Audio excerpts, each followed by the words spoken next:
Dear friends, welcome to the next session for Information Security Fundamentals. So, in today's session, we will be starting off with cryptography in information security. So, cryptography can be defined as the art and science of concealing the messages to introduce secrecy in information security. Basically, this need for concealing the messages came primarily from two basic requirements. One is to communicate and share information, and the other is to communicate selectively.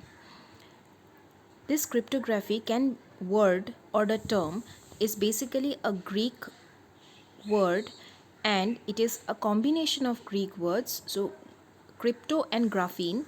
Crypto is hidden and graphing means writing. So anything which is written and is in hidden form gives rise to cryptography. So Greek or the words crypto and graphene, which is written in Greek, corresponds to the art and science of concealing the messages, which introduces secrecy in information security. So, going back to the history of cryptography, the roots of cryptography are found primarily in Roman and Egyptian civilizations. One of the oldest cryptographic technique is hieroglyph,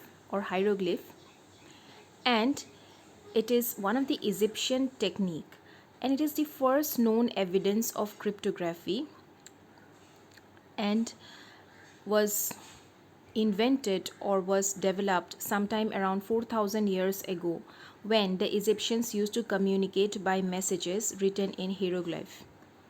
So this code was the secret known only to scribes who used to transmit messages on behalf of the kings.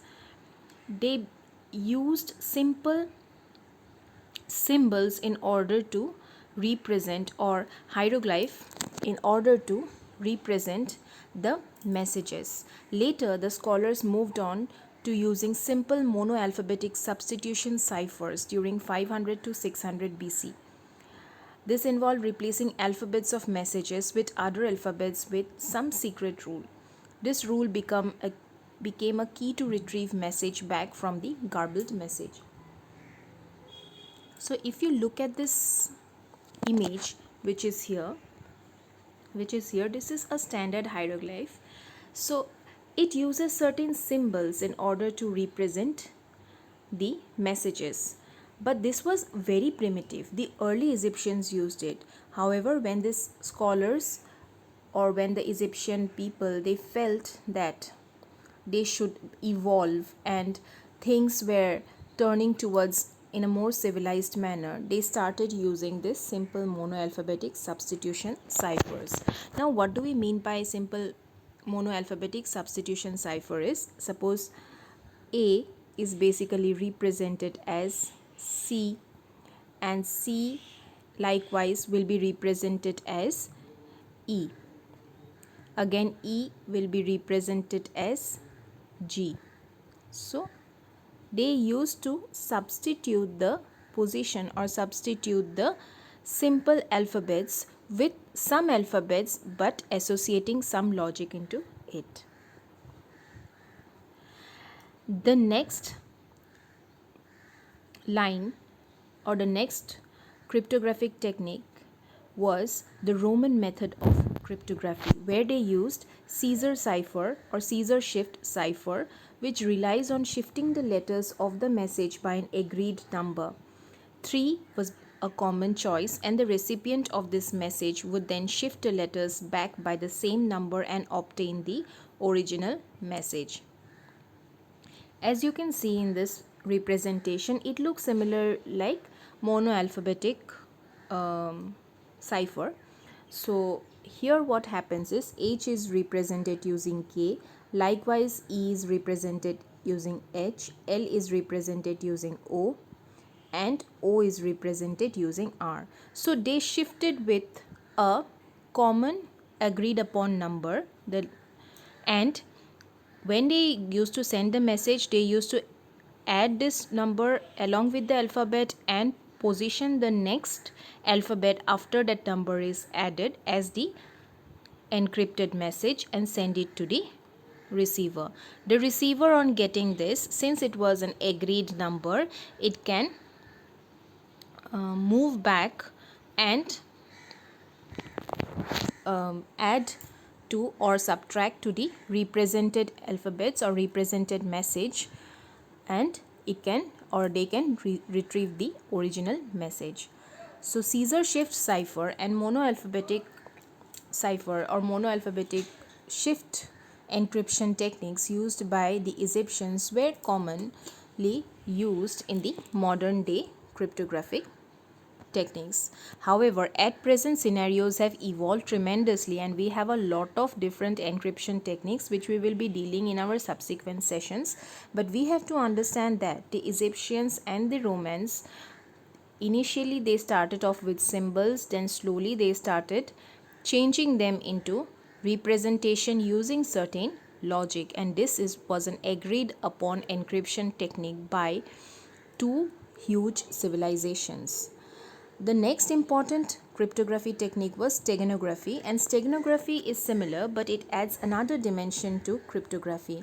This dimension is basically making sure that any unauthorized person gets no evidence what that information is or even that information exists. For example, invisible watermarking, or we send information using images. So there are messages, but these messages are represented in the form of images or they are encrypted using images.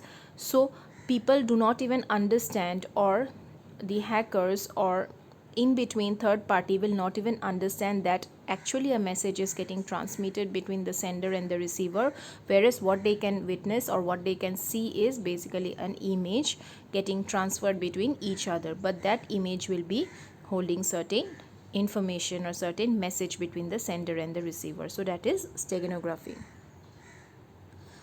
So talking about cryptography evolution, improved coding techniques such as Vigenère coding came into existence in 15th century, which offered moving letters in the message with a number of variable places instead of moving them the same number of places. So when we were talking about Caesar cipher or monoalphabetic shift encryption techniques, so we were talking about using a constant number or agreed upon number in order to shift the alphabet's place for that message. But if someone could get hold of that key as to what is the agreed number, suppose in our previous example the agreed upon number was 2. So if someone could actually crack one or two alphabets, he or she can crack the entire message within no time. So in order to curb that problem, Vigenère coding came into existence, and this coding is an improvised technique of basic Caesar shift cipher techniques, where a number of variable places were used using certain logic in order to encrypt the messages. Not just one agreed upon number, but several such variable numbers or positions would be used. So only after the 19th century, cryptography evolved from the ad hoc approaches to encryption to the more sophisticated art and science of information security. So until early 19th century, these common simple techniques were used in order to encrypt the messages. However, from 19th century onwards, tremendous changes took place in the field of cryptography. In the early 20th century, the invention of mechanical and electromechanical machines such as Enigma rotor machine provided more advanced and efficient means of coding and information. So this Enigma was basically used during the World War, and people used to send messages, the military bases used to send messages through this Enigma rotor machine. However, cracking the Enigma rotor machine was another huge challenge which was overcome by a number of scientists back then. So during the period of World War II, both cryptography and cryptanalysis became excessively mathematical. So we will talk about both of this terminology in detail in our subsequent slides. So, however, this entire concept of cryptography was basically encouraged and improvised upon during the World War II. So, when we are talking about classic cryptography and modern cryptography, we can have different uh, points or different views related to both these concepts. So, classic cryptography manipulates traditional characters, that is, letters and digits, directly. However, modern cryptography depends upon binary bit sequences. So, classic cryptography essentially was not only computer based, it was also handwritten cryptography where people were sending messages in handwritten format. And modern cryptography, it operated on binary bit sequences where the entire system was converted into uh, bits, binary bits, and the encryption was directly implemented at bit level. The second important point is it is mainly based on security through obscurity, and the techniques employed for coding were kept secret and only the parties involved in communication knew about them. So it was mainly based on understandability, but once it is understood, it can easily be cracked. However, modern cryptography relies on publicly known mathematical algorithms. It is highly methodological and it involves mathematics or algorithms for coding the information. Now, secrecy is obtained through a secret key which is used as the seed for the algorithms, and the computational difficulty of the algorithms, absence of secret key, etc., make it impossible for an attacker to obtain the original information even he knows the algorithm used, even if he knows about the algorithm which is used for coding. So as compared to understanding or the logical aspect of classic cryptography, modern cryptography involves extensive amount of mathematical models and different types of computational algorithms in order to implement the encryption techniques, which makes it much more difficult in order to crack. Modern classic cryptography requires an entire crypto system for communicating confidentiality.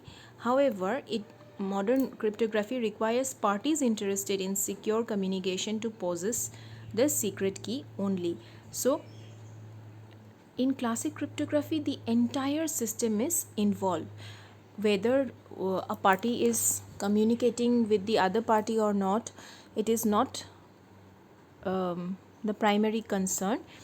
Basically, all of the components that are in the system, the communicating parties, the messages, the non communicating parties, etc., everything will be coming under a common scenario in order to implement the confidentiality. However, in modern cryptography, only the communicating parties needs to establish communication using cryptography, and there is just the secret keys involved in order to retrieve or send the messages.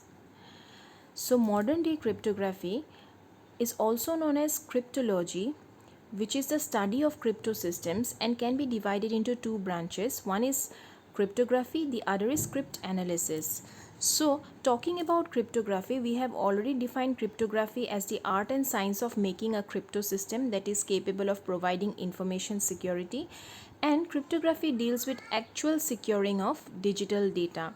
It refers to the design and mechanisms based on mathematical algorithms that provide fundamental information security services. We can think of cryptography as an establishment of a large toolkit containing different techniques in security applications.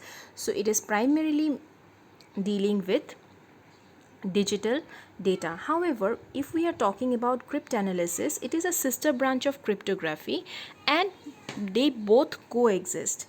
The art and science of breaking the ciphertext is known as cryptanalysis. It is just a subset of cryptography, and cryptography, since it involves the entire crypto system,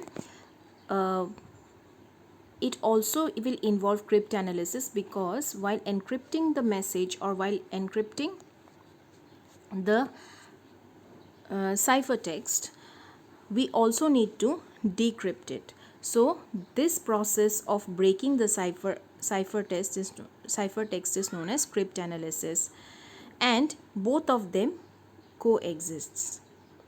Cryptanalysis is used during the design of new cryptographic techniques to test their security strengths. It also gives us support to the existing cryptography techniques. Cryptography concerns with the design of crypto systems, while cryptanalysis studies the breaking of crypto systems. So how they actually can lead into proper encryption and decryption techniques that is being dealt with cryptanalysis. So the security services of cryptography can be confidentiality, authentication, data integrity, availability, non-repudiation, access control, and anonymity. So all this also pertains to the information security goals of a system, where we have to maintain the secrecy of the message and authenticated use or authenticated acceptance or authenticated identity of the users of that particular message. We also have to ensure that the data is not manipulated or modified and they are available throughout the communication. We have also to look forward to the non-repudiation, that is the party or the user or the system can be prevented from denying its previous commitments or actions. And we also have to look at access control to the system and anonymity based or the identity of an entity based criteria of the entire system before we can actually go ahead with implementing the system. So all these things, all these 7 categories or criteria needs to be fulfilled before we can incorporate security services of cryptography in information security. So that is all for today. Thank you.